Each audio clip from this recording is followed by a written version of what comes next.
Huệ Bồ Tát và Phổ Hiền Bồ Tát.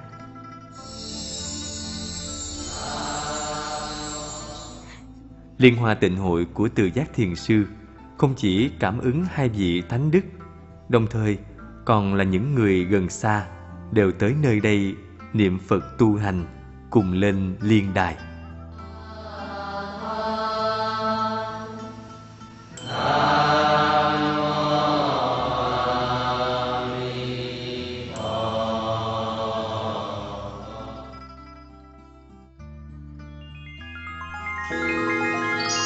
Niệm Phật phóng quang minh.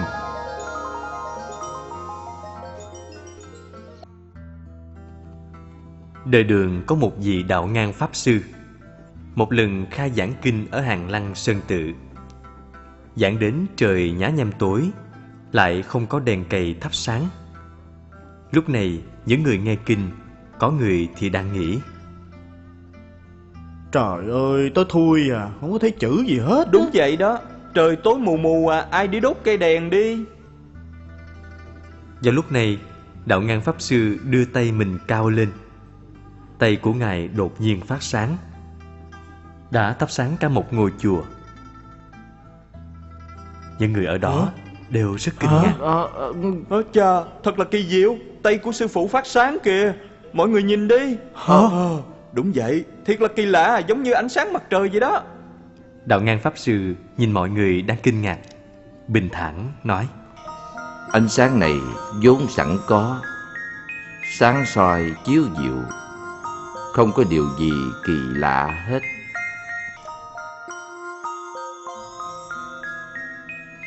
Đạo Ngang Pháp Sư bình thường tin vào tịnh độ nơi Tây Phương Cực Lạc. Trên Quang năm thứ 7, Đạo Ngang Pháp Sư nói với người bạn tri giao: Vào đầu tháng 8 này, có thể đến tiễn ta đi không? Vào đúng thời gian đã định, đệ tử khắp nơi đều vội đến. Đạo Ngang Pháp Sư ngồi trang nghiêm.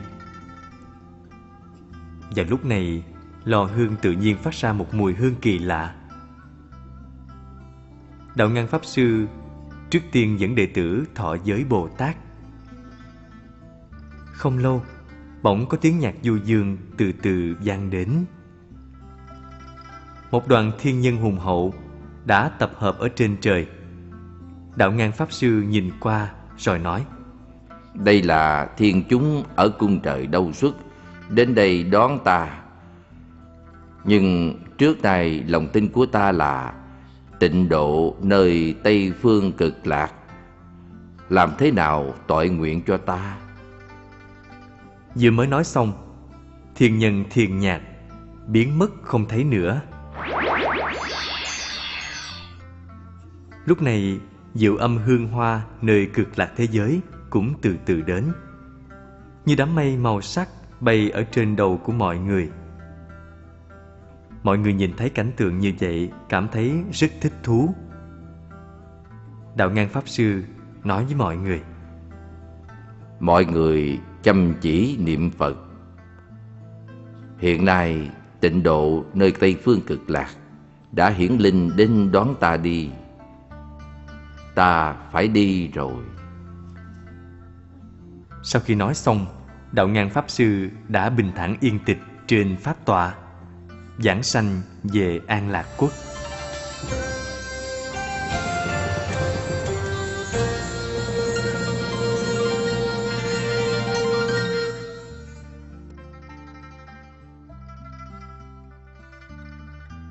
Niệm Phật kết thiện duyên.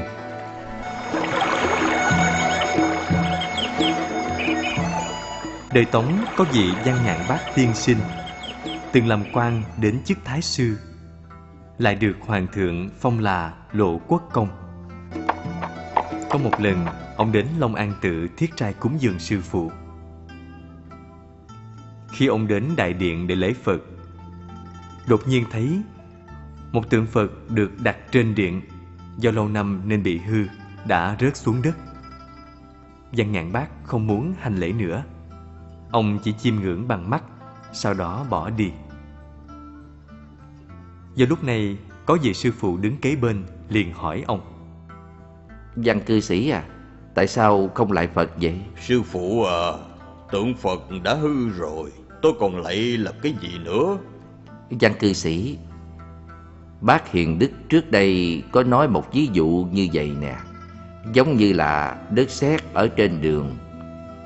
Nếu có người đào nó ra khỏi mặt đường, lấy nó đắp thành tượng đất, dựng ở bên đường. Lúc này những người đi đường đều nhìn thấy.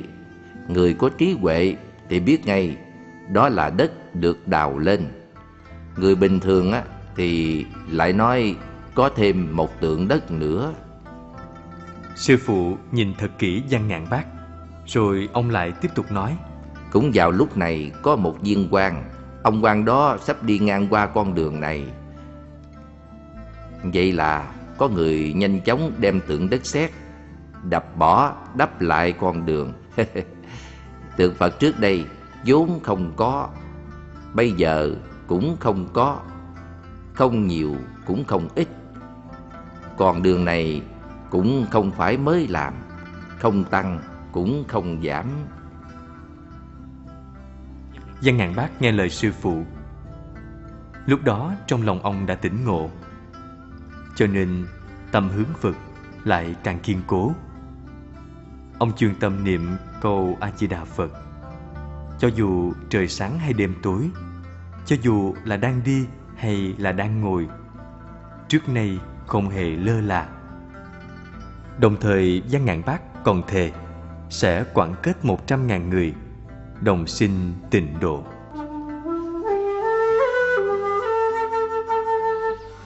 Ý, nhiều người quá, định đi đâu vậy? Huynh không biết sao, hiện ở trong thành của chúng ta, tịnh độ pháp hội có đến 100.000 người lẫn đó. Hả, thật sao?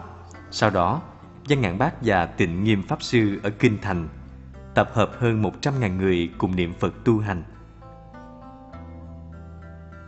Lúc đó, có nhiều sĩ đại phu đều bởi vì tham gia tịnh hội này mà họ đã được cảm hóa, bắt đầu chuyên tâm niệm Phật, cầu xin tịnh độ.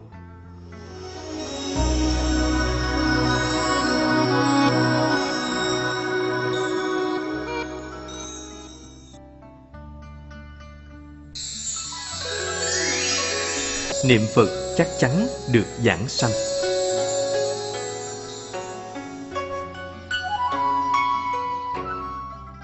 Đời Đường có Tăng Huyền Pháp Sư là người ở Tịnh Châu. Học vấn và phẩm đức của Ngài đều được nhiều người ngưỡng mộ. Vào năm Ngài 96 tuổi, Ngài đã đọc được quyển An Lạc Tập, mới bắt đầu hồi tâm niệm Phật. Tôi đã 96 tuổi rồi. Nếu như không chuyên tâm niệm Phật, e là sẽ không kịp nữa. Thế là Tăng Huyền Pháp Sư đã sớm tối bái lạy Phật 1.000 lần, niệm Phật 8 đến 9 vạn lần. Niệm Phật chuyên tâm như vậy, niệm được 5 năm. Một hôm, Tăng Huyền Pháp Sư bị bệnh, đã nói với đệ tử của mình: Phật A-di-đà đến rồi, đồng thời cho ta một bộ hương y. Hoàng Thế Âm Bồ Tát và Đại Thế Chí Bồ Tát đi ở phía trước, và vô số Bồ Tát nữa đầy khắp hư không. Lần này ta phải đi rồi. Nói xong, vị Pháp Sư 101 tuổi đã giảng sinh rồi. Lúc đó, một mùi hương kỳ lạ qua 7 ngày vẫn không hề tan biến. Sau đó, hai người tận mắt thấy sự việc, đó là Khởi Phương và Diên Quả Pháp Sư. Trong thời gian kiết hạ tại Ngộ Trinh Tự, chuyên tâm niệm A-di-đà Phật. Đồng thời, họ đặt lên tay tượng Quan Âm một cành dương xanh tươi, phát nguyện nói: Nếu có thể phát sinh nơi đất Phật, 7 ngày sau cành dương sẽ không khô héo.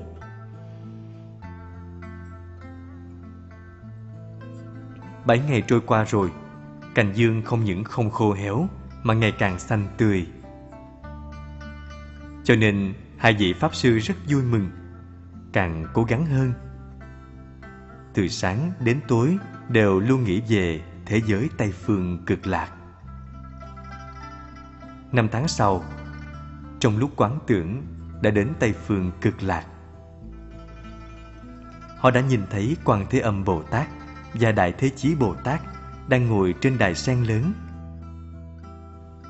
Đồng thời có hàng ngàn hàng vạn hoa sen. Phật A Di Đà ngồi trên bông hoa sen lớn nhất, ánh sáng rực rỡ. Hai vị Pháp Sư hướng về Phật hành lễ, sau đó nói: Diêm Phù Đề chúng sinh, y kinh niệm Phật, có thể giảng sinh Cực Lạc quốc độ không? Không cần nghi ngờ, quyết định được giảng sinh nơi Cực Lạc quốc độ. Sau đó, hai vị Pháp Sư lại được nghe Thích Ca Mâu Ni Phật và Văn Thù Bồ Tát cùng đọc Pháp Hoa Kinh. Ngoài ra, họ còn thấy rất nhiều người niệm Phật giảng sinh. Sau khi hai vị Pháp Sư tu trong quan tưởng xuất định đã kể với các đệ tử tu về cảnh tượng đó. Các con phải chuyên tâm niệm Phật. Những lời sư phụ nói tất cả đều là sự thật.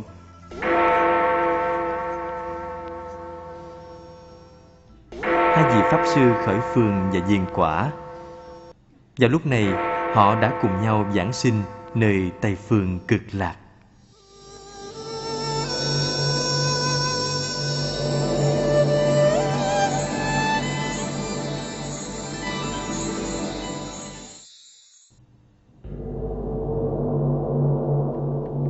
Phật là Đại Pháp Dương.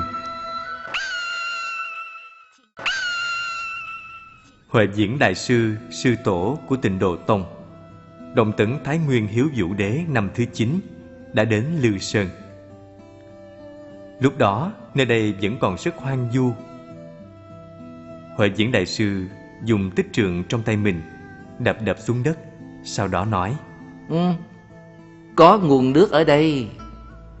Đột nhiên một nguồn nước trong lành từ trong đất ào ạt chảy ra.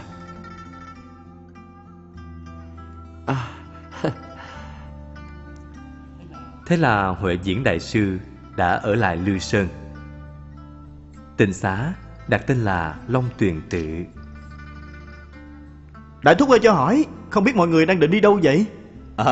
Nghe nói Huệ Diễn Đại Sư ở Lư Sơn, bọn ta định đến đó đây. Vậy tôi đi với mọi người có được không? Được chứ. Cảm ơn nha, cảm ơn.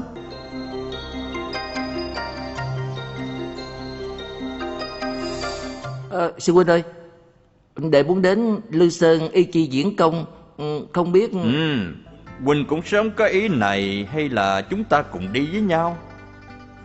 Những người muốn được Huệ Diễn Đại Sư giảng dạy ngày càng nhiều. Nhiều người dù gần hay xa đều đến Lư Sơn. Vì Đại Sư cư trú trong khu rừng ở dãy núi phía Tây, cho nên trong ngọn núi này tất cả đều là người niệm Phật. Mọi người đều hy vọng có một đạo tràng rộng rãi vững vàng. Một hôm Đại Sư giảng Niết Bàn Kinh, cảm ứng được Sơn Thần cũng đến đây nghe Phật Pháp. Lúc đó Sơn Thần quyết định dùng lực thần của mình hỗ trợ đạo tràng. Ê, sao tự nhiên trời nổi sấm chớp mưa vậy? Thật là kỳ lạ.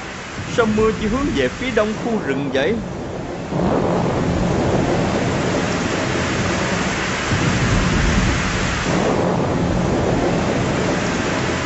Sau khi cơn mưa lớn dứt, phía đông Lư Sơn đột nhiên xuất hiện một khoảng đất trống rộng lớn. Đồng thời, số gỗ cần cho việc xây dựng cũng được chuẩn bị sẵn. Sự việc này đã được Thái thú Giang Châu Hoàng Y Tiên Sinh biết được. Đạo đức và trí tuệ của Diễn Công thật khiến người ta khâm phục. Ta phải dâng tấu lên triều đình, xin lập tự cho Diễn Công tại Lư Sơn Đông Lâm. Năm 11 Thái Nguyên, Lư Sơn Đông Lâm tự dưới sự mong mỏi của mọi người cuối cùng cũng đã hoàn thành. Đại diện của Đông Lâm tự được gọi là Thần Vận Điện. Sau đó cả đời Diễn Công đều ở Đông Lâm Tự giáo hóa chúng sanh, thành tâm niệm Phật. Trước khi Huệ Diễn Đại Sư giảng sinh, Phật A-di-đà đã nói với ông: Ta lấy duyên bổn nguyện lực đến an ủi ngươi. Sau 7 ngày nữa, giảng sinh nơi nước của ta. Quả nhiên, Đồng Tẩn An Đế Nghi Hy ngày mùng 6 tháng 8 năm thứ 12, viên tịch trong thế ngồi niệm Phật, thọ 83 tuổi. Người đời sau tôn là Liên Tông Sơ Tổ.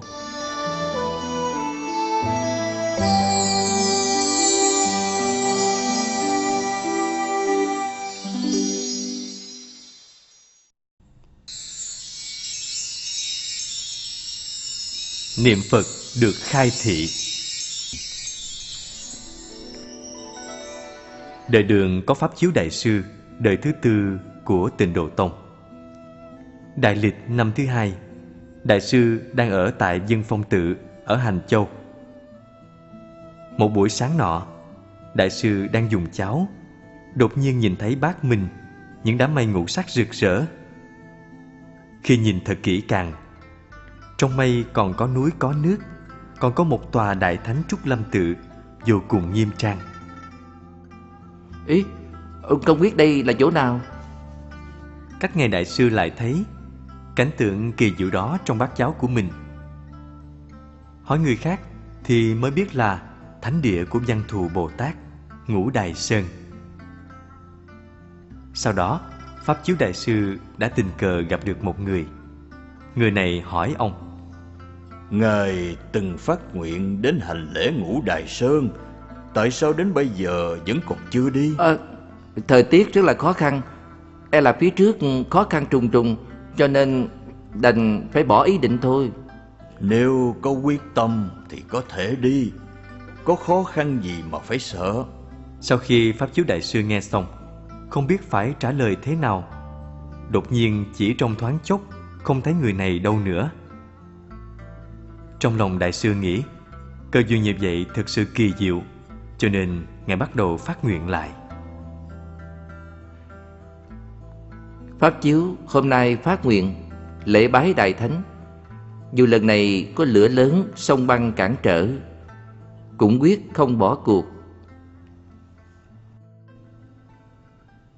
Đại lịch năm thứ tư, Pháp Chiếu Đại Sư đã cùng mấy người đồng đạo cùng tiến đến Nam Nhạc. Quả nhiên trên đường đi rất thuận lợi. Mùng 6 tháng 4 năm Đại lịch thứ 5, nhóm người của Đại Sư đã đến Phật Quang Tự ở Ngũ Đài huyện. Canh tư đêm hôm đó, một luồng ánh sáng kỳ diệu từ nơi xa chiếu đến. Luồng sáng chiếu vào người Pháp Chiếu Đại Sư. Hả? Tại sao lại có ánh sáng kỳ lạ như thế này? Đại Sư đi theo luồng ánh sáng đó, đi đến dưới một chân núi. Dưới núi có con suối, bên con suối có cửa đá, bên cửa có 2 vị đồng tử. Tôi là Thiện Tài đồng tử. Tôi là Nan Đà đồng tử. Xin Đại Sư đi theo chúng tôi. Pháp Chiếu Đại Sư đi theo 2 vị đồng tử, đi đến một ngôi tự viện. Ngài ngẩng đầu nhìn lên. Trước chùa có tấm bảng vàng lớn, viết là Đại Thánh Trúc Lâm Tự. Dưới đất trong viện lót vàng, đồng thời có rất nhiều cây hoa đài ngọc trong bảo tháp. Đây không phải là cảnh tượng mình thấy trong bát hay sao? Đại sư vừa vui mừng vừa kinh ngạc.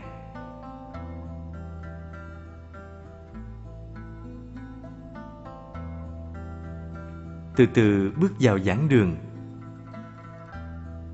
Trong đó, Văn Thù Bồ Tát ở phía Tây, Phổ Hiền Bồ Tát ở phía Đông đều ngồi phía trên bảo tọa sư tử, thuyết pháp cho ngàn vạn đại chúng. Lúc này Pháp Chiếu Đại Sư liền lễ bái 2 vị đại sĩ và thỉnh giáo 2 vị đó. Đại Thánh, Phật Pháp mênh mông, không biết tu hành pháp môn nào là thiết yếu nhất?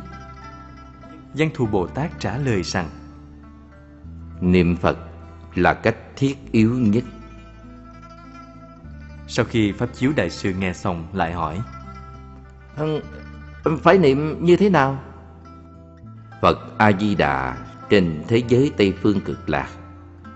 Nguyện lực của vị Phật này bất khả tư nghị. Người chỉ cần một lòng niệm A-di-đà Phật, mạng chung sẽ được giảng sinh, vĩnh viễn không thối chuyển. Nói xong câu này, hai vị Đại Bồ Tát Văn Thù và Phổ Hiền xoa đầu thụ ký cho Đại sư.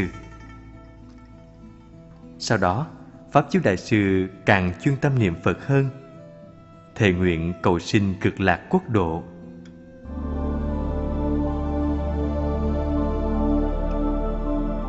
Một hôm, Đại sư đang niệm Phật, đột nhiên nhìn thấy một vị tăng nhân Ấn Độ nói với mình: Hoa sen của Ngài đã thành tựu rồi, 3 năm nữa sẽ nở.